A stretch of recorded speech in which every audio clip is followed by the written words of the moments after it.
जय जय रघुवीर समर्थ श्रीमत दासबोध दशक 13वा नामरूप समास 3 उभारणी निरूपण नाम श्रीराम समर्थ श्रीराम समर्थ ब्रह्म घन आणि पोकळ आकाशाहून विशाळ निर्मळ आणि निश्चळ निर्विकारी ऐसेची असता कित्येक काळ तेथे आरंभला भूगोळ तया भूगोळाचे मूळ सावध ऐका।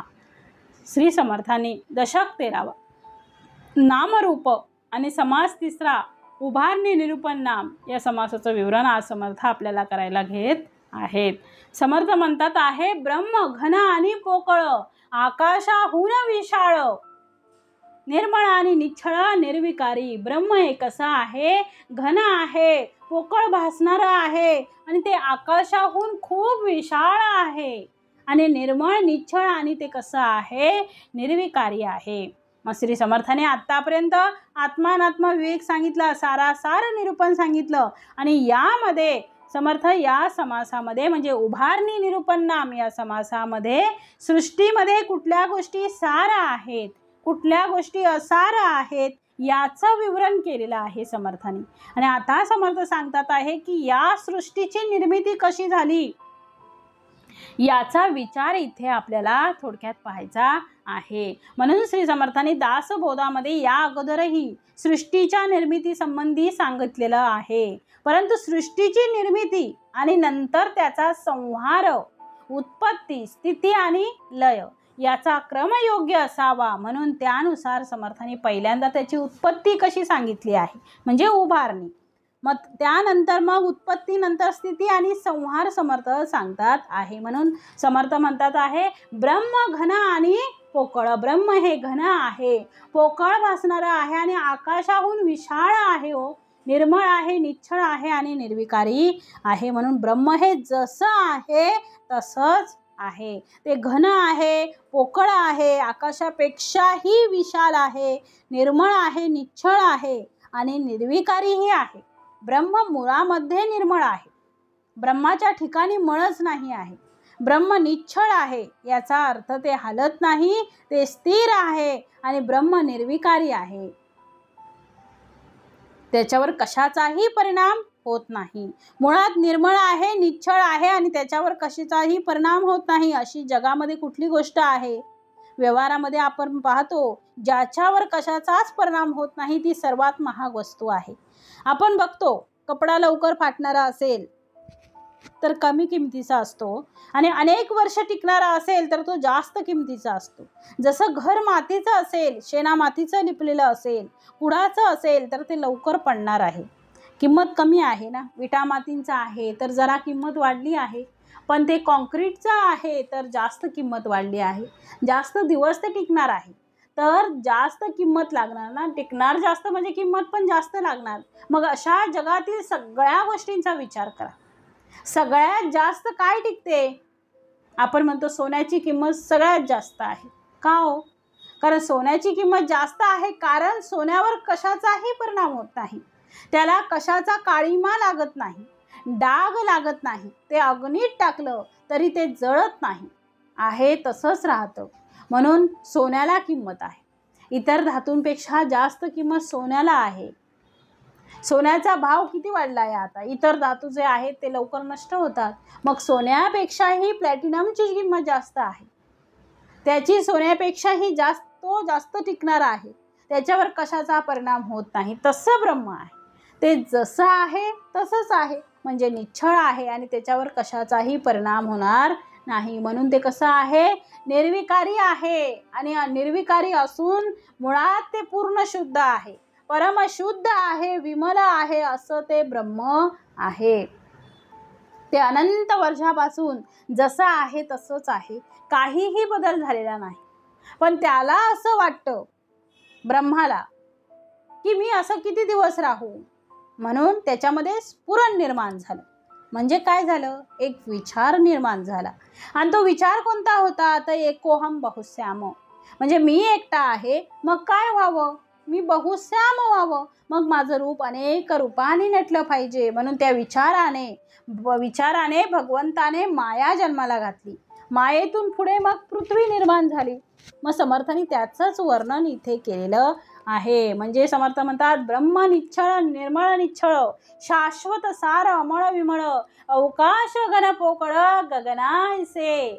मग समर्थांनी म्हटलंय पहिलं ब्रह्माचं वर्णन दिलंय, मग माया, मायेतून पृथ्वी आणि नंतर पृथ्वीतून सृष्टी, आणि सृष्टीतून शेवटी आम्ही काय सोडलं पाहिजे, कुठल्या गोष्टी घेतल्या पाहिजेत ते आपल्याला कळलं पाहिजे. म्हणून समर्थांनी मायातीत म्हणजे मायेच्या पलीकडे असलेलं निरंजन म्हणजे निर्मळ असलेलं ते परब्रह्म आहे.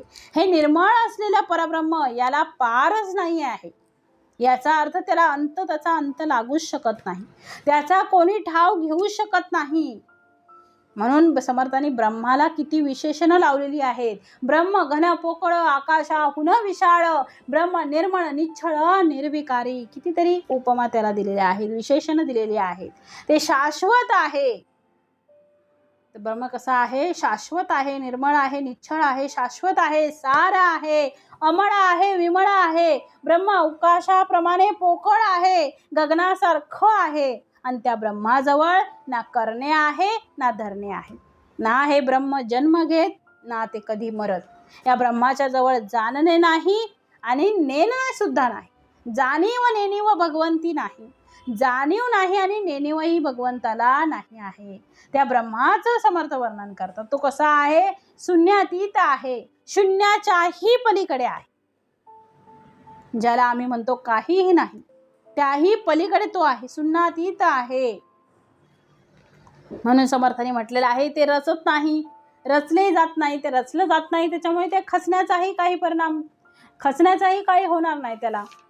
म्हणून समर्थाने इथे दिलेलं आहे की समर्थ म्हणतात ते होयेना ना जायेना, ते कधी होतही नाही, ते नष्ट होतच नाही. अशा प्रकारे ते निश्चळ आहे.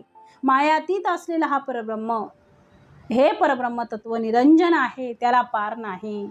म्हणून समर्थ म्हणतात आता मात्र या ब्रह्मा व्यतिरिक्त जी माया आहे, म्हणजे तिचं वर्णन समर्थांनी केलेलं आहे की एक संकल्प उठलेला आहे. काय आहे? एक संकल्प उठलेला आहे. मग काय संकल्प आहे? ब्रह्मामध्ये संकल्प निर्माण झाला. कुठला संकल्प? तर ब्रह्माला असं वाटलं की आपण एकच आहोत. एकाने कसं चालेल? आपल्याला आता अनेक व्हायचं आहे, बहु व्हायचं आहे. आता एकाचे आपण अनेक झाले पाहिजेत. मग एकोहम बहुश्याम हा संकल्प झाला. मी एकटा आहे, आता मला बहु व्हायचं आहे. आणि म्हणून समर्थ म्हणतात मी एकाकी आहे, तो बहुविध. ते एकाकी आहे, त्याला आता बहुविध व्हावे वाटते. म्हणून समर्थांनी म्हटले तो संकल्प उठिला आणि त्यामुळे षडगुणेश्वर बोलिजे त्याला. काय म्हटलंय? षडगुणेश्वर बोलिजे त्याला. जेव्हा तो ब्रह्म एक होता, त्याच ब्रह्माला अनेक रूप धारण करण्याची इच्छा झाली. त्याला समर्थाने षडगुणेश्वर असं म्हटलेलं आहे. षडगुणेश्वर काय आहे? तर अर्धनारी नटेश्वराला बोलिजे ते. काय म्हटलंय?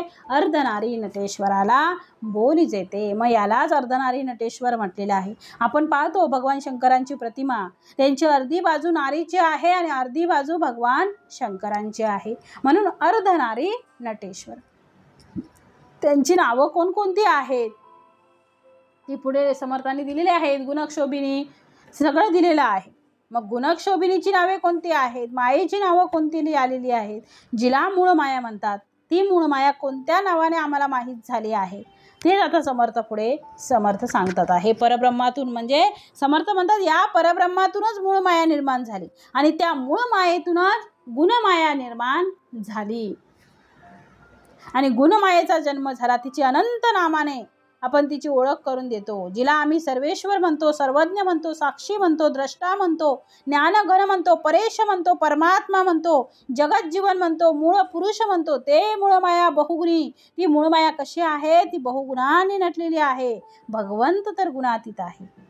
मग गुणांनी नटलेली ती गुणमाया, मूळ मायेतून तिचा जन्म झाला. आता पुढे समर्थ म्हणतात आहे की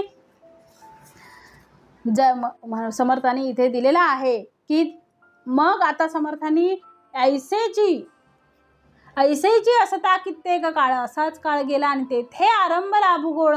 तर या भूगोळाचे मूळ सावध ऐका. मग असा दीर्घकाळ लोटला आणि मग भूगोळाच्या निर्मितीचा आरंभ झाला. म्हणजे एकोहम बहुश्याम वाटल्यामुळे, म्हणजे ब्रह्माला मी एकटा आहे, मला अनेकविध व्हायचं आहे, म्हणून तो विचार संकल्प उठल्यानंतर मग भूगोळाची निर्मिती झाली. त्या भूगोळाचे मूळ काय आहे, त्या भूगोळाचे मूळ सावध ऐका, त्याचं काय आहे ते आता समर्थ पुढे देतात आहे.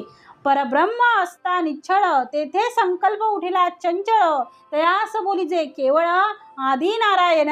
इथं दिलंय बघा समर्थाने, संकल्प उठला.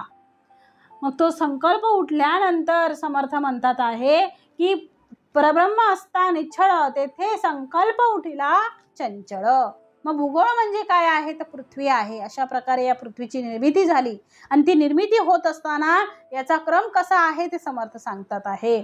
मग इथे समर्थांनी दिलेला आहे की क्रम इथे सांगितलेला आहे. तो जो नारायण आदी नारायण आहे, तो जो मूळ परब्रह्मामध्ये संकल्प करणारा आहे, एकोहम बहुश्याम, हा संकल्प त्याच्या मनात उठला. संकल्प म्हणजे विचार उठला आणि म्हणून त्याच्या विचाराने पुढे सगळा विस्तार झालेला आहे. आणि म्हणून पुढे दिलेला आहे, मूळ माया जगदेश्वर, त्यासीच म्हणजे षडगुणेश्वर, अष्टदा प्रकृतीचा विचार तेथे पहा. मग षडगुणेश्वर बोलीचे त्याला, जेव्हा तो ब्रह्म एक होता त्याच ब्रह्माला अनेक रूप धारण करण्याची इच्छा झाली आणि त्याला समर्थांनी षडगुणेश्वर असं म्हटलेलं आहे.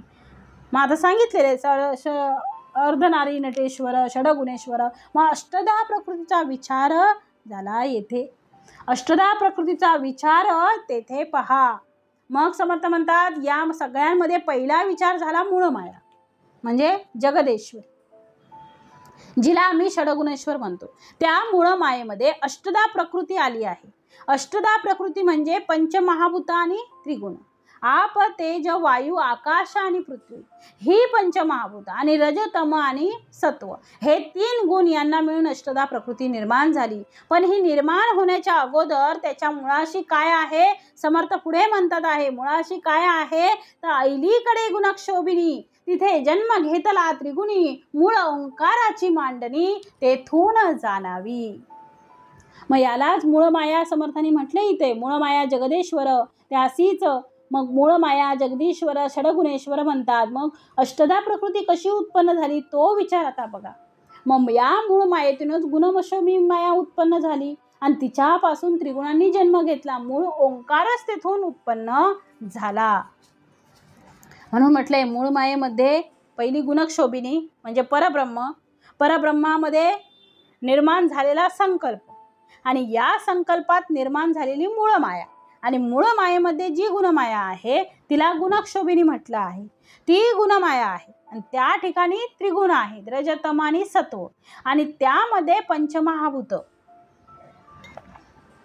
म्हणजे तिथे ओंकाराची सुरुवात झाली.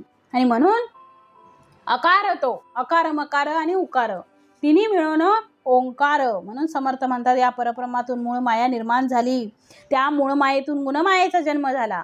तिची अनंत नामाने आपण तिची ओळख करून देतो, जिला आम्ही सर्वेश्वर म्हणतो. सर्वज्ञ, द्रष्टा, साक्षी, ज्ञानगण सगळं तिचं वर्णन केलं. मूळ माया बहुगुणी आहे. ती मूळ माया कशी आहे तर ती बहुगुणांनी नटलेली आहे, परंतु भगवंत मात्र गुणातीत आहे. मग गुणांनी नटलेली ती गुणमाया मूळ मायेतून तिचा जन्म झाला. मग अधोमुखे गुणक्षोभिनी, जेव्हा ती खाली आली तेव्हा तिला गुणक्षोभिनी असं नाव पडलं. आणि आता समर्थ म्हणतात आहे की त्यातून मूळ ओंकार ऐलीकडे गुणक्षोभिनी, तेथे जन्म घेतला त्रिगुणी, मूळ ओंकाराची मांडणी तेथून जाणावी. मग समर्थ आता म्हणतात जेव्हा जी ती खाली आली तेव्हा अकार त्या गुणक्षोभिनी मायेतूनच गुणक्षोभिनी माया उत्पन्न झाली. तिच्यापासून त्रिगुणांनी जन्म घेतला म्हणजे मूळ ओंकार तेथूनच उत्पन्न झाला. मग समर्थ म्हणतात आहे जेव्हा ती गुणक्षोभिनी असं नाव पडलं त्यातून तीन गुण निर्माण झाले. म्हणून म्हटलंय गुणत्रय तिच्यापासून निर्माण झाले. त्रयगुण म्हणजे रजतम आणि सत्व, येणेची चाले जीवित्व. रजतम आणि सत्व या तीन गुणांची उत्पत्ती यात गुणक्षोभिनीतून निर्माण झाली. आता तिचा पुढे विस्तार कसा झाला हेही समर्थ सांगतात आहे. मग तिथे म्हटलेलं आहे अकार उकार मकार तिन्ही मिळून ओंकार, पुढे पंचभूतांचा विस्तार विस्तारला. मग या मूळ मायेतून गुणक्षोभिनी उत्पन्न माया उत्पन्न झाली. मग अकार मकार उकार या तिन्ही मिळून ओंकार झाला आणि पंचमहाभूतांचा यानंतर प्रचंड विस्तार झाला. म्हणून पुढे म्हटलंय, पुढे विष्णू झाला निर्माण. आता यापासून पुढे भगवान विष्णूंचे अवतरण आहे. मग रजतम सत्वापासून या त्रिदेवांचा जन्म झाला आहे. अकार उकार आणि मकार तिन्ही मिळून ओंकार. मग समर्थ म्हणतात आहे, अकार तो ब्रह्म, उकार तो विष्णू आणि मकार महेशू बोली जेते. ऐसे तिन्ही देव जेथून उत्पन्न तो हा गजानन माय बाप. मग समर्थ म्हणतात असं जगद्गुरु संत तुकाराम महाराज आपल्या अभंगात म्हणतात आहे. मग आपल्या अभंगात वर्णन करतात आहे. मग या विष्णूंचं अवतरण झालं ते कशातून झालं तर समर्थ म्हणतात भगवान विष्णूंचं कार्य ठरलं. विष्णूंची उत्पत्ती कशातून झाली तर ते निश्चित झालं रजतम आणि सत्व. मग सत्वगुणातून विष्णूंची निर्मिती. भगवान विष्णू आले. यांनी काय केलं तर जगत प्रतिपालन केलं. जगाच्या कल्याणात त्यांनी जन्म घेतला. म्हणजे परित्राणाय साधूनाम. कशासाठी जन्म झाला बघा ना, भगवान विष्णूंचा या साधू संतांचं परित्राण करणे, याचाच अर्थ पालन पोषण करणे, यासाठी भगवान विष्णूंचा जन्म झाला. आणि ते सत्वगुणातून जन्माला आले. म्हणून भगवान विष्णू हे सत्वगुण प्रधान आहेत. आणि पुढे जाणीव नेणीव मिश्रित, कारण इथे दिलेला आहे समर्थाने अकार उकार मकार तिन्ही मिळून ओंकार. पुढे पंचभूतांचा विस्तारला. हे तीन गुणांनी त्रिगुणांनी जन्म घेतला आणि त्याच्यानंतर पंचमहाभूतांचा विस्तार आहे. मग आता जाणीव आणि नेणीव, काही ठिकाणी जाणीव आहे, काही ठिकाणी नेणीव आहे. जाणीवेतून भगवान विष्णू जन्माला आले आणि जाणीव नेणीव यांच्या मिश्रणातून त्यातून ब्रह्माची उत्पत्ती झाली. तिन्ही प्रकारच्या भुवनांमध्ये म्हणजे स्वर्ग, मृत्यू आणि पाताळामध्ये अशा तिन्ही ठिकाणी ब्रह्म जो आहे तो ब्रह्म जाणीव आणि नेणीव मिश्रित असल्यामुळे त्यांच्यापासून सृष्टीची निर्मिती झाली. निर्मिती म्हणजे उभारणी झाली. मग हे जग म्हणतात. म्हणून आपण म्हणतो की ब्रह्माने हे जग निर्माण केलं. श्री विष्णूंनी या जगाचं प्रतिपालन केलं. उकार तो मकार तो महेशू. बघा श्री विष्णूंनी या जगाचं पालन केलं तर या जगाचा संहार मात्र भगवान शंकरांनी केला. म्हणून रजतम आणि सत्व रजगुण यातून पृथ्वीची उत्पत्ती झाली. आणि या रजगुणामध्ये जाणीव आणि नेणीव दोन्ही आलेले आहे. म्हणून समर्थ म्हणतात पुढे रुद्र तमोगुण. पुढे रुद्राचा जन्म झाला आणि त्यातून तमोगुण जन्माला आला आणि तमोगुणातून रुद्र जन्माला आला. सगळे कर्ते पण जे तिथे आहे, ज्या ठिकाणी आलेले आहे, आता इथून कर्ते पण निर्माण झालं. संहार करून टाकला. ब्रह्माने जन्म दिला, श्री विष्णूंनी प्रतिपालन केला आणि रुद्राने त्याचा संहार केला. म्हणजे जेथून पुढे पंचमहाभूत म्हणून पुढे दिलंय, पुढे पंचभूतांचा विस्तारला. आकाश म्हणजे ते अंतरात्म्यासी, तयापासून जन्म वायोसी, वायोपासून तेजासी जन्म झाला. आता समर्थ म्हणतायत की मूळ आता यातून मग पुढे काय झालं तर पंचमहाभूतांचा विस्तार झाला. म्हणून इथे म्हटलेलं आहे, जसं समर्थ म्हणतात आहे की जसं बी आहे पण बी नुसतं चालणार नाही, बीचा पुढे विस्तार होतो. तर त्याच्या बीच्या स्वरूपांमध्ये त्याचं बीज हे जे आहे ते ओंकार आहे. आणि ओंकारामध्ये तिन्ही गोष्टी आलेल्या आहेत, ब्रह्मा विष्णू आणि महेश या तीन देवता. मग श्री गणेशातून जन्माला आलेले आहेत. अकार तो ब्रह्मा, उकार तो विष्णू आणि मकार महेशू बोली जेत. ऐसे तिन्ही देव जेथून उत्पन्न तो हा गजानन मायबाप. या संपूर्ण सृष्टीला निर्माण करणारे श्री गणेश यांच्यातून ब्रह्मा विष्णू महेश जन्माला आले. आणि पुढे समर्थ म्हणतात पुढे पंचभूतांचा विस्तारला. मग सगळ्यात पहिल्यांदा काय होतं, पंचमहाभूत निर्माण झाली. प्रत्येक भूतामध्ये इतर चारही भूत आहेत. म्हणजे प्रत्येक भूतामध्ये इतर चारही भूत. आता एक आकाश आहे तर त्याच्यामध्ये पाणी आहे, वारा आहे, तेज आहे, पृथ्वी आहे. मग यालाच परंतु त्यातलं प्राधान्य कोणत्या भूताला आहे तर पहिलं आकाश निर्माण झालं. आकाश म्हणजे अंतरात्म्यासी. इकडे आकाश आहे, तिकडे अंतरात्मा आहे. त्याच्यापासून जन्म झाला वायूचा. आकाशात पहिलं काय निर्माण झालं तर वायू निर्माण झाला. त्या वायूमध्ये दोन्ही वायूंच्या झुळका एकमेकांना आदळल्या आणि त्याच्यातून पुढे तेज निर्माण झालं. आणि त्या तेजातून पुढे म्हणून समर्थ म्हणतात आहे की सगळे कर्ते पण जे आहे त्या ठिकाणी आलेलं आहे. आणि आता समर्थ म्हणतात आहे की तेथून पुढे पंचमहाभूत.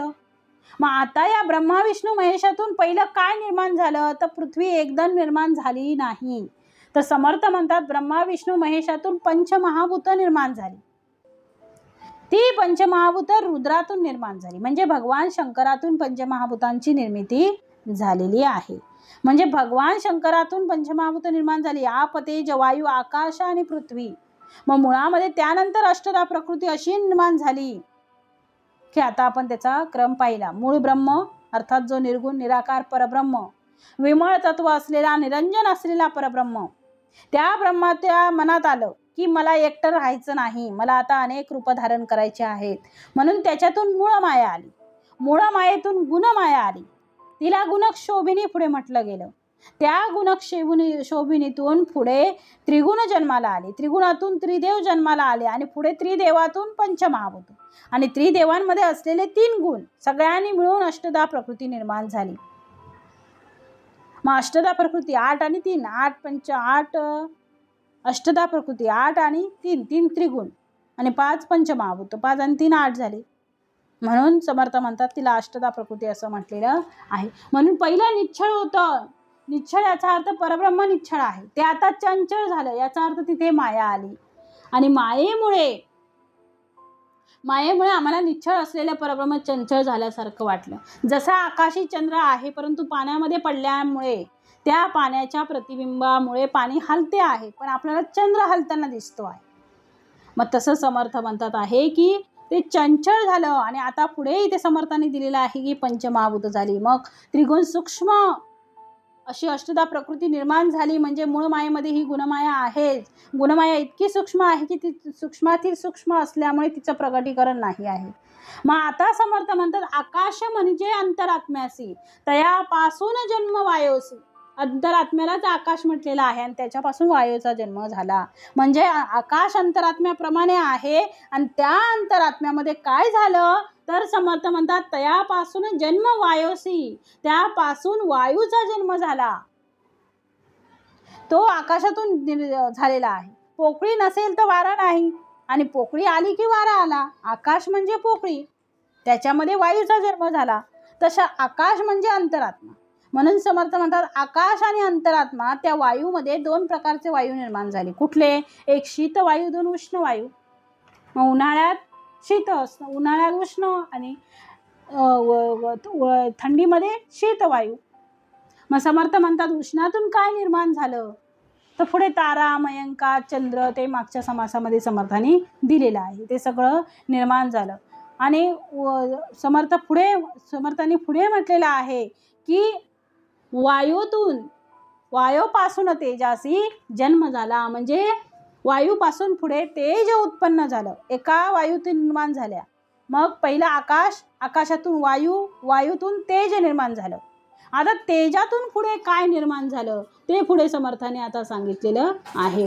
मग समर्थ पुढे म्हणतात आहे की आकाश म्हणजे अंतरात्म्यासी तयापासून जन्म वायोसी. वायूपासून तेजासी जन्म झाला. वायूचा कातरा घसवटे तेने उष्णे वन्नी पेटे. सूर्यबिंब ते प्रगटे तये ठाई. म्हणजे वायूमध्ये घर्षण होऊन उष्ण अग्नी प्रगट झाला आणि त्यातून सूर्यबिंब प्रगट झाले.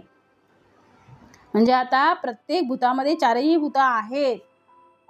मग आता समर्थांनी म्हटलेलं आहे की अशा प्रकारे वाऱ्यामध्येच 2 वाऱ्यांच्या झुळुका एकमेकांवर आदळल्यामुळे त्यामध्ये उष्णता निर्माण झाली आणि त्या उष्णतेतून सूर्यबिंब प्रगटलं आणि पुढे मात्र शीतळता निर्माण झाली आणि त्याच्यातून जळ निर्माण झालं. म्हणून बघा 2 वायू निर्माण झाले, एक शीत आणि एक उष्ण.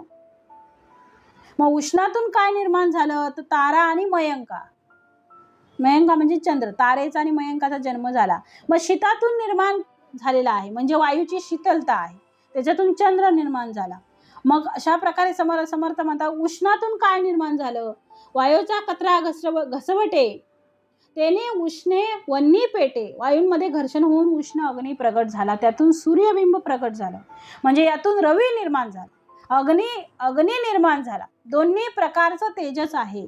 एक शीत तेज आणि दुसरं उष्ण तेजस आहे. ते दोन्ही पण इकडे तारा आणि मयंका शीतल. पुढे म्हटलेलं आहे वारा वाजतो शीतळ तेथे निर्माण झाले जळ, ते जळ आळून भूगोळ निर्माण झाला. मग नंतर शीतातून काय झालं तर थंड, म्हणजे शीतामधून काय निर्माण झालं, तारा मयंका चंद्र कसा आहे, थंड आहे, चंद्र निर्माण झाला. मग त्यातून समर्थ म्हणतात आहे की थंड वारा वाहू लागला, त्यातून जळ निर्माण झालं आणि ते जळ आटून भूगोळ म्हणजे पृथ्वी निर्माण झाली. मग आता समर्थ म्हणतात उन्हाळ्यानंतर येतो पावसाळा, याचा अर्थ अग्नीतून आप म्हणजे पाणी निर्माण झालं. आणि म्हणतात आता पुढे जे आप म्हणजे पाणी आहे, जिथे पाणी आहे तिथे जीवसृष्टी आहे, ते विज्ञानाने सिद्ध केलेलं आहे हो. म्हणून समर्थ म्हणतात आप आळून पृथ्वीचे रूप, ते जळ तिथं म्हटलंय तेथे निर्माण झाले जळ, आणि ते जळ आळून भूगोळ निर्माण झाला. म्हणजे भूगोळ म्हणजे पृथ्वी, पुढे पृथ्वी जळ आळून पृथ्वी निर्माण झाली. म्हणून पुढे म्हटलेलं आहे समर्थाने की आप आळून पृथ्वीचे रूप, पाणी ते जे गोठलं जातं त्याच्यातून सृष्टी निर्माण झाली, पृथ्वी निर्माण झाली. आणि या पृथ्वीच्या पोटामध्ये समर्थ म्हणतात आहे त्या भूगोळाचे पोटी अनंत बीजांची या कोटी, पृथ्वी पाण्या होता भेटी अंकुर निगती. त्या भूगोळाच्या पोटात नाना प्रकारच्या औषधी म्हणजे वनस्पती निर्माण झाली आणि पृथ्वी आणि प्राणी यांच्या बीजातून अंकुर निघाले. मग इथे समर्थाने आता दिलेलं आहे की मग त्या वाऱ्यातून एका बाजूला अग्नी, दुसऱ्या बाजूला पाणी निर्माण झालं, त्या पाण्यातून पुढे भूगोळ म्हणजे पृथ्वी झाली, आणि पृथ्वीमध्ये विविधता कशी झाली तर समर्थाने इथे दिलेलं आहे त्या भूगोळाचे पोटी अनंत बीजांची या कोटी, पृथ्वी पाण्या होता भेटी अंकुर निगती.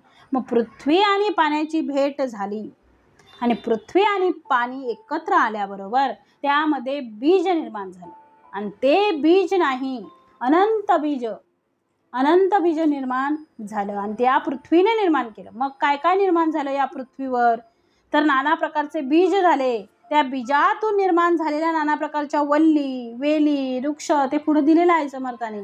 पृथ्वी वल्ली नाना रंग, पत्रे पुष्पांचे तरंग, नाना स्वाद ते मग फळे झाली, पत्रे पुष्पे फळे मुळे, नाना वर्ण नाना रसाळे, नाना धान्य अन्ने केवळे तेथून झाली. मग पृथ्वीमध्ये नाना रंगांच्या नाना वेली, पानं, फुलं यांची निर्मिती झाली. आणि समर्थ म्हणतात आहे मग अनेक प्रकारची चव असलेली अनेक फळं उत्पन्न झाली. मग पाने, पत्रे, फुले, पुष्पे, फळे, मुळे, मग पाने, फुले, फळे, मुळे, नाना वर्ण नाना रसाळे, नाना वर्णाची नाना प्रकारच्या रसांनी युक्त अशी नाना अन्नधान्य, नाना रसाळे, नाना धान्य अन्ने केवळे तेथून झाली. पृथ्वी सर्व पृथ्वी आणि जलाच्या संयोगाने हे निर्माण झालेली आहे. मग नाना प्रकारचे बीज, त्या बीजातून नाना प्रकारच्या वल्ली म्हणजे वेली, वृक्ष, त्यांचे रंग, त्यांचे पत्र, पान, पुष्प, त्यांची फळं, त्यांचे स्वाद हे वेगवेगळे आहे. प्रत्येक फळाचा रंग वेगळा, प्रत्येक फळाची चव वेगळी, प्रत्येक फळासाठी झाड वेगळं कोणी निर्माण केलं तर हे सगळं त्या भगवंताने निर्माण केलं. सायंटिस्ट काही निर्माण करत असतील तर या पंचमहाभूता आणि त्रिगुण यांच्या आधाराने चौथी गोष्ट निर्माण करतो. या अष्टदा सोडून काहीही निर्माण करू शकत नाही, याच्याशिवाय काही नाहीच आहे. मग निर्माण काय करणार? तसं साखर आणि दूध एकत्र करून खीर तयार होते, पण साखर भगवंताने निर्माण केलेले आहे आणि दूधही भगवंतानेच निर्माण केलेलं आहे, म्हणून आम्हाला खीर खायला मिळते आहे. म्हणून जे काही पुढे निर्माण झालं ते मानवाच्या प्रयोगातून निर्माण जरी झालं असलं तरी त्याचा मूलाधार जो आहे तो अष्टदा प्रकृतीचा आहे.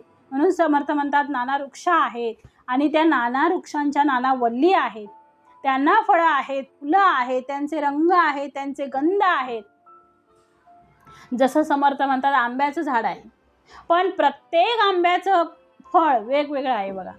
तोतापुरी आंबा आहे, त्यानंतर लातूरचा आंबा आहे, हापूस आंबा आहे, अनेक आंब्याचे प्रकार आहेत. कसं निर्माण झालं, कोणी निर्माण केलं सांगता येत नाही. त्यांच्या चवी वेगळ्या आहेत, काही आंबट आहे, काही गोड आहे, काही त्यांचा रस वेगळा आहे, रसांचा रंग वेगळा आहे, फळ वेगळं आहे, फळाचा आकार वेगळा आहे, फळाचा रंग वेगळा आहे. झाड मात्र आंब्याचंच आहे, पण किती वैविध्य आहे हो. फुलं आम्ही आता बागेमध्ये पाहतो. गुलाबी फुलं म्हटली तर प्रत्येकाचा गंध वेगवेगळा आहे. कितीतरी गुलाबी फुलं आहेत. पण गुलाबाचं फुल म्हटलं तर नाना फुलं आहेत. प्रत्येकाचा गंध स्वतंत्र आहे. रंगाचा विचार केला तर सप्तरंग आकाशात दिसतात आहे. पण ते रंग सृष्टीमध्ये कुठे ना कुठे सगळीकडे प्रगटलेले आपण पाहतो आहे.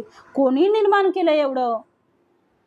समर्थ म्हणतात, एकोहम बहुश्याम, मी एकटा आहे, मला आता अनेक रूपाने नटायचं आहे. म्हणून तोच भगवंत या विविध रूपांनी नटलेला आहे. म्हणून परमेश्वर आम्हाला दिसत नाही असं ज्यांना वाटते त्यांनी सृष्टीला व्यवस्थित पाहावं, मग लक्षात येईल. सृष्टीचं निरीक्षण करावं. जेव्हा कार्य पाहतो तेव्हा कर्त्याची कल्पना येते. सृष्टी म्हणजे कार्य आहे आणि भगवंत म्हणजे कर्ता आहे. ते कार्य जेवढं महान असेल तर तो कर्ता केवढा महान असेल लक्षात घ्या. याची कल्पना करा. तो किती नाना रंगांनी नटला असला पाहिजे, त्याला किती आवड असली पाहिजे, किती रंग, किती प्रकार. एका फुलामध्ये फुलांचेच किती प्रकार आहेत, फळांचेच किती प्रकार आहेत, पानांचे किती प्रकार आहेत. कशी एवढी सृष्टी त्याने निर्माण केली हो. कर्ता म्हणजे कर्म एवढं दिसतंय, मग त्याचा कर्म करणारा कर्ता केवढा मोठा आहे. तसंच म्हटलं तर माणूस सुद्धा म्हटलं तर माणसांचेच नाना प्रकारचे रंग आहेत बघा. प्रत्येकाचं दिसणं वेगळं आहे. एकाच आईच्या उदरामध्ये आलेली 4 मुलं वेगवेगळ्या रंगाची, वेगवेगळ्या आकाराची, वेगवेगळ्या रूपाची आहेत. वेगवेगळी दिसतात आहे, कोणीच सारखं दिसत नाही. स्त्री पुरुषांच्या दिसण्याच्या सौंदर्यामध्ये सुद्धा कोणाला कुरूप म्हणता येणार नाही. पण स्वरूपता दोघांची कशी भिन्न भिन्न आहे बघा. ते आवड भगवंताची आहे. म्हणून आम्हाला विविध गोष्टी आवडतात. म्हणून ही संपूर्ण सृष्टी नाना रंगांनी, नाना रूपांनी, नाना चवीनी, नाना गंधांनी ती नटलेली आहे, हे विसरू नका. आणि तो नटवणारा जो आहे तो भगवंत आहे. म्हणून समर्थ म्हणतात की ही सगळी सृष्टी कशी नटलेली आहे ते पहिलं पहा. म्हणून समर्थ म्हणतात आहे की सृष्टी निर्माण ही सगळी झाली, हे सगळं झालं, सारासार विचार करून पहा. म्हणजे समर्थ म्हणतात अशा प्रकारे पुढे रस निर्माण झाले आणि त्या रसातून पुढे मात्र या संपूर्ण सृष्टीमध्ये 84 लक्ष जीव योनी निर्माण झाल्या. काय झालं? 84 लक्ष जीव योनी पुढे निर्माण झाल्या. ते दिलेलं आहे समर्थाने. मग त्यातून समर्थ म्हणतात वृक्षाला सुद्धा जीव असतो असं जगदीशचंद्र बोस यांनी सिद्ध करून दाखवलेले आहे. म्हणजे पाण्यातूनच सगळ्यांचं जीवन आहे. म्हणून पाण्याला जीवन असं म्हटलेलं आहे. जीवन म्हणजे पाणी आहे. पाण्याशिवाय जीवसृष्टी नाहीच आहे हो. जिथे पाणी आहे तिथे जीव आहे. म्हणून समर्थ म्हणतात अशा प्रकारे सृष्टीची रचना झाली.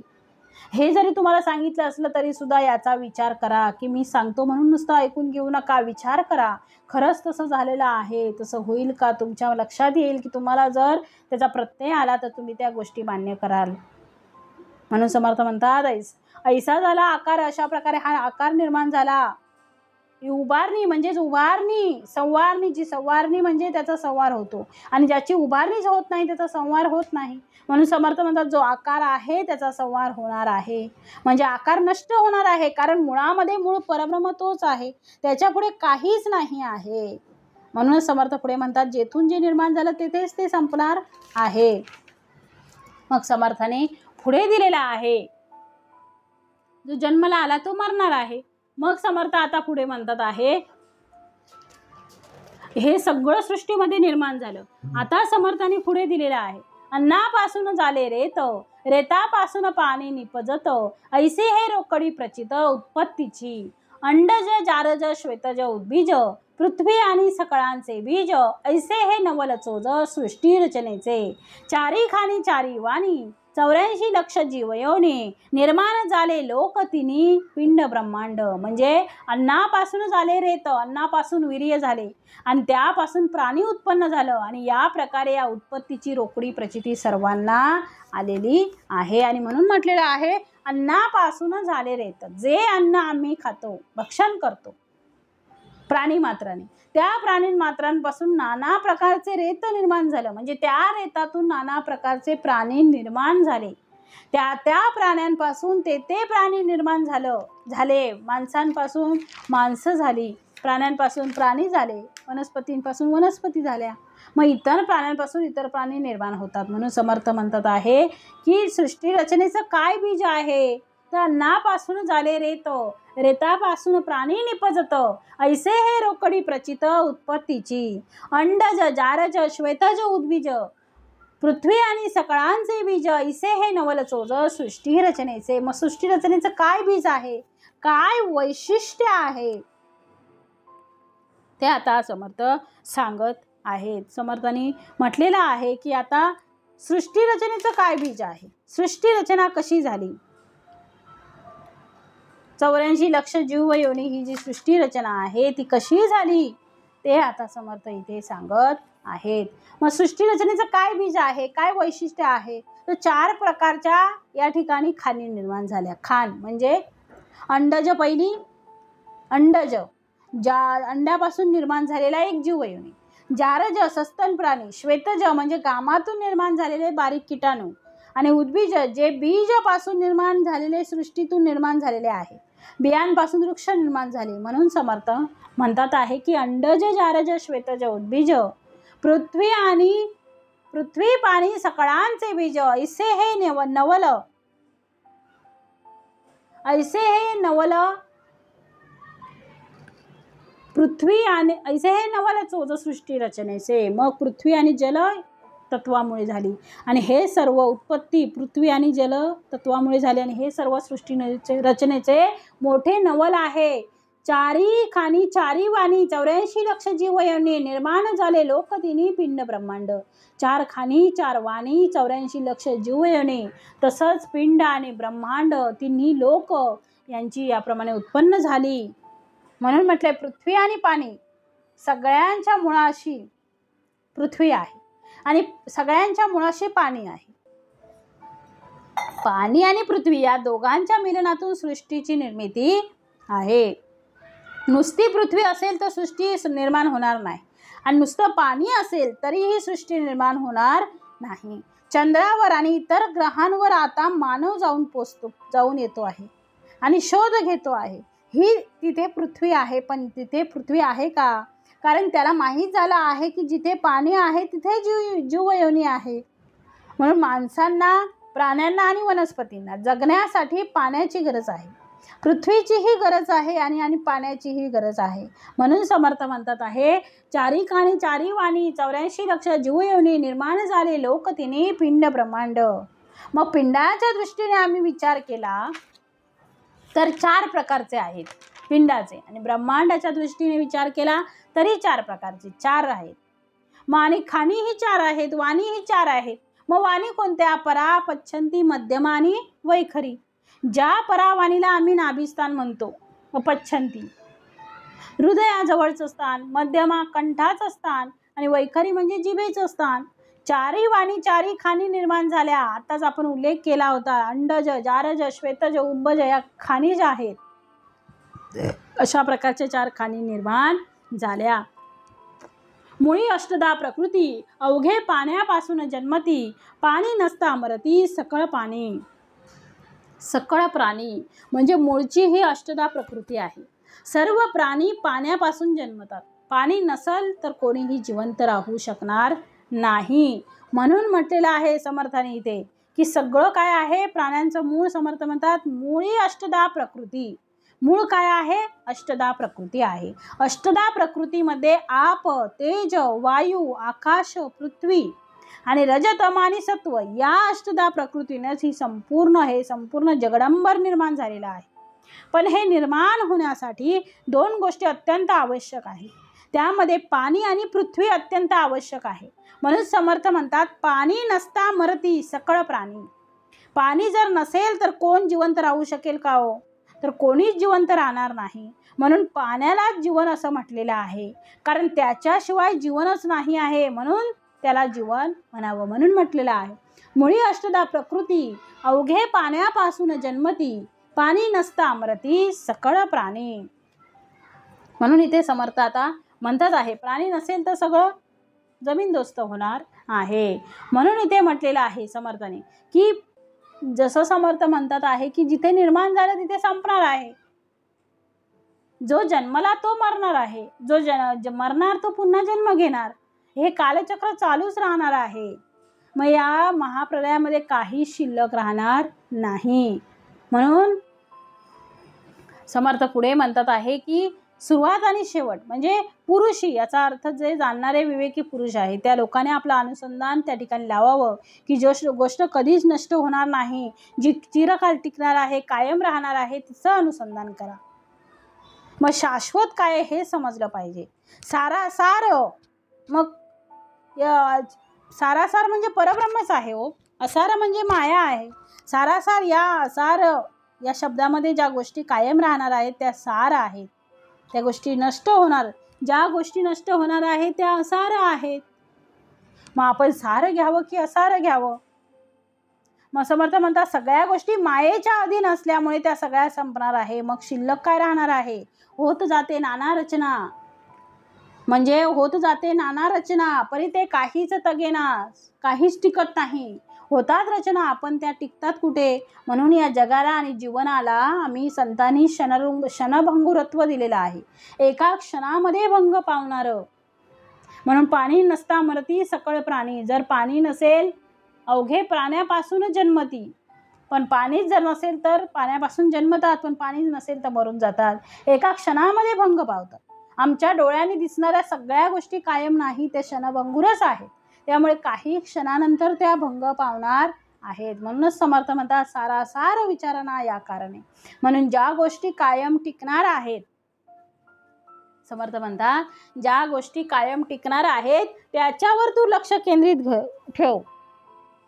तसं साधकाला हा संसार ही सगळी माया आहे. ही सगळी काय आहे. माया आहे. या मायेमध्ये अडकून बसू नको मुळापासून. म्हणजे समर्थ म्हणतात मायेमध्ये अडकून काहीही मिळणार नाही. मग या मायेमध्ये तू अडकू नको. ही भगवंताची एक लीला आहे. हा एक भगवंताचा चमत्कार आहे. हा कायम नाही आहे. हा संपून जाणार आहे. हे सगळं निर्माण होणार आहे. आता सांगितलं मूळ परब्रह्म, मग मूळ माया, गुणक्षोभिनी, गुणमाया, मूळ माया, मग पंचमहाभूत, मग हे त्रिगुण. समर्थ म्हणतात हे सगळं असार आहे. ब्रह्म फक्त सार आहे. त्याच्यामुळे सार काय आहे त्याच्यावर तू लक्ष ठेव. आणि असार हे नष्ट होत असल्यामुळे तुला सुखदुःखाची जाणीव होते. म्हणून तुझं लक्ष जर सार असेल तर तुला दुःख होण्याचं कारण नाही. आणि असाराला जर तू सार समजलं, असाराला जर तू खरं समजलं तर ते नष्टच होणार आहे. मग त्यातून तुला सुख मिळण्याऐवजी दुःखच प्राप्ती मिळणार आहे. मग आमच्या अंतरामध्ये तो भगवंत वास करतो आहे आणि आम्ही साक्ष होऊन पाहावा त्याला. त्यातली सर्व साक्षीने, त्याला सर्व साक्षीने म्हटलं आहे. एका बाजूने तो भगवंत आहे. माझ्या अंतरामध्ये तो भगवंत वास करतो आहे. त्या भगवंताचा अंश माझ्यामध्ये आहे. त्यामुळे मला दिसणारं जे जगत आहे ते जगत त्यापेक्षा मी भिन्न आहे. त्याच्यापासून मी वेगळा आहे हे फक्त पाहणारा आहे. मी करणारा नाही. त्यामुळे माझ्याकडे साक्षीत्व येतं, द्रष्टेपणा येतो. मग समर्थ म्हणतात आहे की यामध्ये झोकून, समर्थ म्हणतात स्वतःला यामध्ये झोकून देत नाही. तो त्याच्यात अलिप्त राहून तो पाहत असतो. जेव्हा तो अलिप्त राहून पाहतो तेव्हा त्याच्यापासून होणार जे परिणाम आहे, त्याचं सुख दुःख आहे ते सुद्धा त्याला होत नाही. कारण जे घडते आहे ती सगळी माया आहे. जन्म हा आनंद उत्सव सुद्धा माया आहे हो. आणि तो मरतो आहे हा दुःखाचा शोक जो आहे ही सुद्धा माया आहे. एखाद्याची उभारणी होते आहे. आता समर्थाने उभारणी समासच हा दिलेला आहे. उभारणी कशी होते ते सगळं दिलेलं आहे.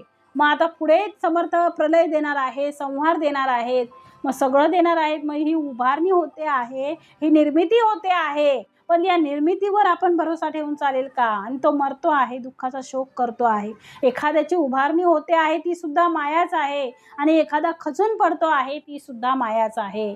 आणि या सगळ्या मायेचा खेळ चालू आहे. हे जेव्हा आम्ही पाहतो, साक्षी होऊन पाहतो, तेव्हा आपल्याला कशाचंही सुख वाटत नाही, कशाचंही आपल्याला दुःख होत नाही. कारण आम्ही आनंद स्वरूप आहोत.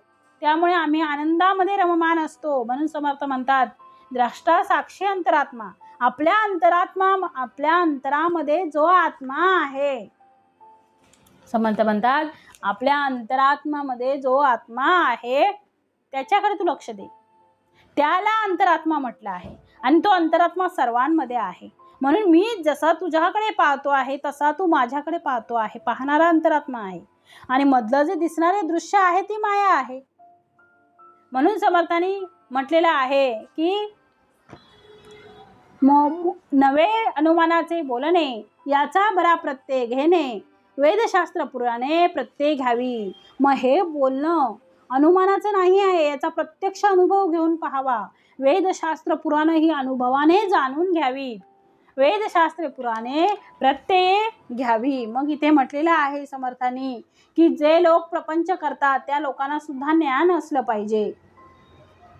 म्हणून इथे दिलेलं आहे की प्राणी पाणी नसता मरती सकळ प्राणी. पाणी जर नसेल तर कोण जिवंत राहू शकेल का हो? तर कोणीच जिवंत राहू शकणार नाही. म्हणूनच पाण्याला जीवन म्हटलेलं आहे. नुसतं अनुमान सांगत नाही, हे अनुमानाचं बोलणं नव्हे तर हे अनुभवाचं बोलणं आहे. म्हणून दिलेलं आहे नवे अनुमानाचे बोलणे याचा प्रत्यय बरा प्रत्यय घेणे, वेदशास्त्र पुराणे प्रत्यय घ्यावी. मग हे अनुमानाचं बोलणं नव्हे तर हे अनुभवाचं बोलणं आहे. अनुमानाने बोलणेही नको आणि अनुमानाने वागणेही नको. आणि याचा प्रत्यय जर घ्यायचा असेल, वेदशास्त्रे पुराणे प्रत्यय घ्यावी, याचा जर प्रत्यय घ्यायचा असेल तर वेदशास्त्रे पुराणे प्रत्यय घ्यावी. वेदशास्त्र पुराणामध्ये याचा आधार घेतलेला आहे. आणि म्हणून म्हटलेलं आहे समर्थांनी पुढे, जे आपल्या प्रत्यया येना ते अनुमानिक घ्यावेना, प्रत्ययाविन सकळ जना व्यवसाय नाही. जे आपल्या अनुभवाला येत नसेल अशा काल्पनिक गोष्टींचा कधी स्वीकार करू नका. अनुभवाशिवाय सर्व लोकांना प्रपंचात आणि परमार्थात दुसरा आधार नाही. अनुभवाने सगळ्या गोष्टी आपल्याला कळणार आहेत. म्हणून जे आपले प्रत्ययाला येत नाही, जोपर्यंत मला स्वतःचा अनुभव नाही तोपर्यंत या गोष्टी सगळ्या अपुऱ्या वाटतात. अनुभव घेतला तर या गोष्टी तुम्हाला खऱ्या वाटू लागतील. त्याचा अनुभव झाल्यानंतर तुम्हाला त्या गोष्टी पटू लागतील. आणि म्हणून समर्थ म्हणतात, व्यवसाय प्रवृत्ती निवृत्ती दोहीकडे पाहिजे नाही. व्यवसाय समर्थ म्हणतात व्यवसाय प्रवृत्ती निवृत्ती दोहीकडे पाहिजे प्रचिती. प्रचिती विना अनुमाने असती ते विवेकहीन. म्हणजे जे आपल्या प्रत्ययाला येत नाही, जोपर्यंत स्वतःला अनुभव येत नाही तोपर्यंत त्या गोष्टी खऱ्या वाटू लागतील, परंतु त्याचा अनुभव झाल्यानंतर तुम्हाला त्या गोष्टी पटू लागतील. म्हणून म्हटलंय कळू लागलं की मग प्रवृत्ती आणि निवृत्ती या दोन्ही गोष्टी उद्धारासाठी आवश्यक आहेत. इहलोकाच्या उद्धारासाठी प्रवृत्ती आहे आणि परलोकाच्या साध्यतेसाठी निवृत्ती आहे. म्हणून म्हटलंय व्यवसाय प्रवृत्ती निवृत्ती दोहीकडे पाहिजे प्रचिती. प्रचिती विना सकळ जना व्यवसाय नाही. मग जो आपल्याला अनुभव येत असेल अशा काल्पनिक गोष्टीचा कधी स्वीकार करू नका, कारण अनुभवाशिवाय सर्व लोकांना प्रपंचात आणि परमार्थात काही आधारच नाही. जे लोक प्रपंच करतात त्या लोकांना सुद्धा ज्ञान असलं पाहिजे, प्रचितीचं अनुभवाचं ज्ञान असलं पाहिजे. त्यांनी सांगितलं आणि मी ऐकलं असं चालत नाही. आधी प्रत्यय आणला जातो आणि त्या प्रत्ययानंतर ते डॉक्टर औषध देतात. त्याप्रमाणे आम्ही सुद्धा जोपर्यंत व्यवहार करताना आम्हाला स्वतःला अनुभव नाही तोपर्यंत समर्थ म्हणतात आपल्याला सुखही प्राप्त होणार नाही आणि आम्हाला वैभवही प्राप्त होणार नाही. म्हणून या सगळ्या गोष्टी प्राप्त होण्यासाठी इहलोकासाठी सुद्धा आम्हाला ज्ञानाची गरज आहे. प्रत्यय ज्ञानाची गरज आहे, अनुभव ज्ञानाची गरज आहे. अनुभव ज्ञानाची गरज नाही, अनुमान ज्ञानाची आपल्याला गरज नाही, अनुभव ज्ञानाची आहे. अनुमानाने माणूस गोंधळात पडतो, अनुमानाने तो फसतो. सोन्यासारखं दिसतं पण ते सोनं नसतं. तेच म्हणजे अनुमान, अंदाज नकोय आपल्याला, तेच आपण घरी आणतो आणि मग कळतं की हे असं हे होतं की हे खोटं आहे, बँटेजचं आहे, तर सोनं नाही. तर ते अनुमानाने घेतलेलं आहे. ते जर अनुभवाने घेतलेलं नाही आहे, अनुभवाने घेतलं असेल तर ही वेळ आलीच नसती. मग अनुमानाने माणूस फसतो, अनुभवाने माणूस तरतो. म्हणून समर्थ म्हणतात आहे की व्यवसाय प्रवृत्ती निवृत्ती दोहीकडे पाहिजे प्रचिती विना अनुमाने असती ते विवेकहीन. प्रचितीशिवाय अनुमान करणे त्याला विवेकहीन असं म्हटलेलं आहे. समर्थ म्हणतात आहे की आता ऐसा सृष्टी रचनेचा विचार संकळीत बोलिला प्रकार, आता विस्ताराचा संहार तोही ऐका. मग असा हा सृष्टी रचनेसंबंधीचा विचार येथे संकलित मी करून सांगितला. आता हा विस्ताराचा संहार कसा आहे तेही ऐका. म्हणून म्हटलेलं आहे समर्थांनी इथे, आतापर्यंत मी सृष्टीची कशा प्रकारे रचना झाली याचा विचार केलेला आहे, त्याचं पालन कसं झालं याचाही विचार सांगितला आहे. म्हणजे ब्रह्माने निर्माण केलं, श्री विष्णूंनी पालन केलं, आणि आता महेश त्याचा संहार कसा करणार आहेत तेही मी तुम्हाला विस्तारपूर्वक सांगणार आहे पुढच्या समासामध्ये. म्हणून पुढे समर्थ म्हणतात आहे, मुळापासून शेवटवरी, मुळापासून शेवटवरी अवघा आत्मारामची करी, करी आणि विवरी यथायोग्य. मग मुळापासून शेवटपर्यंत सगळं काही आत्मारामच करत असतो, तो करतो आणि तोच यथायोग्य विवरणही करतो. म्हणून म्हटलंय मुळापासून शेवटवरी. समर्थाने इथे दिले आहे म्हणून सांगितलंय मुळापासून शेवटवरी. म्हणजे सगळं करणारा कोण आहे तर तो अंतरात्मा आहे. या सृष्टीमध्ये निर्माण होणाऱ्या सगळ्या गोष्टी मायेच्या अधीन आहे. मुळापासून शेवटवर माया सांगेल तसं ते करतात, मायेच्या मनात येईल तसा खेळ होतो. याचा अर्थ मूळ माया सगळ्यांना सगळं काही करून घेते. याचा अर्थ मूळ माया सगळ्यांना करून घेते, आणि म्हणून हे जगामध्ये दिसणारं सगळं मूळ मायेचे खेळ मुळात लटकेच आहे. आम्हाला दिसणाऱ्या जगामध्ये 64 कला आहेत. या सगळ्या कला कौशल्य हे सगळं मायेच्या अधीन आहे. कारण त्यांचं अस्तित्व क्षणभंगुरच आहे, अस्तित्व क्षणिक आहे. क्षणिक ते चांगलं वाटतं आहे आणि दुसऱ्या क्षणाला ते नष्ट होतं आहे.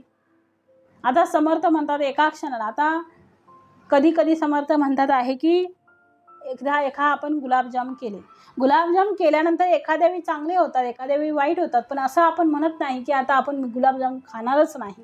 नंतर त्याचा गोडवा वाढतो, म्हणजे चांगलं झालेलं तर आपण पण पुन्हा खावंसं वाटतं. म्हणजे मायेच्या अधीन त्या सगळ्या गोष्टी आहेत. मायाच मुळामध्ये ही खोटी आहे, ती नष्ट होणारी आहे. म्हणून उपाधीमध्ये जो अडकला तो संपलेला आहे. उपाधीमुळे उपाधीतून पलीकडे गेला म्हणजे तर. आता मुळात उपाधी म्हणजे काय तर एक नामरूप असते आणि गुणरूप असते. कोण नामात अडकतं, कोण रूपात अडकतं. म्हणजे समर्थ म्हणतात आहे की सारासार विचार केला की विवेकाच्या माध्यमातून आम्ही परब्रह्म प्राप्त करू शकतो. या ब्रह्मांडीचे महाकारण काय आहे तर मूळ माया. म्हणून समर्थांनी सांगितलेलं आहे की म्हणून ब्रह्मांड आपण पाहतो यालाच आम्ही ब्रह्म म्हणतो. समर्थ याला विवेकहीन म्हणतात. हे नष्ट होणार आहे, ही ब्रह्माची लीला आहे. तिला जर ब्रह्म म्हटलं तर कसं होईल. निर्माता वेगळा आहे आणि कलाकार वेगळा आहे. म्हणून ब्रह्माला ओळखा, या बाहेरच्या खेळाला पाहू नका. म्हणून समर्थ म्हणतात प्रत्येकाचा अधिकार हा वेगवेगळा आहे. म्हणून समर्थ म्हणतात जर समर्थांनी तेच सांगितलेलं आहे की सगळ्यांचं ऐकण्यापेक्षा अनेकांच्या बोलण्याने आपण संसार नासू नये, म्हणून आपल्याला सद्गुरू केला पाहिजे. म्हणून समर्थ म्हणतात आहे की हे सगळं समजलं पाहिजे. म्हणून इथे दिलेलं आहे व्यवसाय प्रवृत्ती निवृत्ती दोहीकडे पाहिजे प्रचिती विना अनुमाने असती ते विवेकहीन. म्हणजे प्रचितीशिवाय काहीच नाही आहे. अनुमानावर काही करू नका, अनुभवावर आपण केलं पाहिजे. अनुमान अंदाज बांधू नका. अनुभव अंदाज बांधणे चुकीचं आहे. अनुमानाने करू नका, अनुभवाने करा. मग यथायोग्य अगदी सगळं करणारा. म्हणून इथे सांगितलंय मुळापासून शेवटवरी. मग समर्थाने सांगितले ऐसा सृष्टी रचनेचा विस्तार संकलित बोलिला प्रकार. आता विस्ताराचा संहार तोही ऐका. मग आता हा सृष्टी रचने संबंधीचा विचार इथे सगळा करून सांगितला. सृष्टी कशी निर्माण झाली. मग पहिलं ब्रह्माचं वर्णन केलं. ब्रह्म एकटा होता, मग त्याला वाटलं की मला अनेक व्हायचं आहे, म्हणून मग एकोहम बहुश्याम निर्माण झालं. मग त्याच्यातून गुणक्षोभिनी, गुणमाया, मूळमाया, मग पंचमहाभूत हे सगळं असं निर्माण होत त्रिगुण, आणि त्याच्यातून मग सृष्टी होत असताना समर्थ म्हणतात की हे सगळं निर्माण झालं. मग संकलित बोलिला प्रकार सृष्टी रचनेचा विचार सांगितलेला आहे. आता विचाराचा संवार तोही ऐका. म्हणजे आता हा सृष्टी रचनेचा संबंधीचं सगळं झालं. आता संवार हा पुढच्या समासामध्ये समर्थाने दिलेला आहे. मग आता या विस्ताराचा संहार कसा होतो तेही मी तुम्हाला सांगणार आहे. ते पुढच्या समासामध्ये मी तुम्हाला सांगणार आहे असं समर्थ सांगतात. मुळापासून म्हणून पुढे म्हटलंय मुळापासून शेवटवरी अवघा आत्मारामची कळी, अवघा आत्मारामची करी, करी आणि विवरी यथायोग्य. म्हणजे अवघा आत्माराम करी, मी नाही करी. मी करता ऐसा मनरा, मी करता ऐसे मनसी, तेने तू कष्टी होसी. राम करता म्हणता पावसी, यश कीर्ती आणि प्रताप. राम करता असं म्हणशील तर तुला यश आणि कीर्ती आणि प्रताप मिळेल, परंतु स्वतः केलंस तर कष्टी होशील. म्हणून मुळापासून शेवटभरी सगळं कोण करणारा आहे हो? सगळं करणारा तो आत्माराम आहे. करी आणि विवरी यथायोग्य. करी आणि विवरी यथायोग्य म्हणजे अगदी सगळं करणारा तो भगवंत आहे. मुळापासून शेवटभरी हे सगळं भगवंताने केलेलं आहे. तो एकच होता, ब्रह्म एकच होता. त्याच्या मनात संकल्प उठला,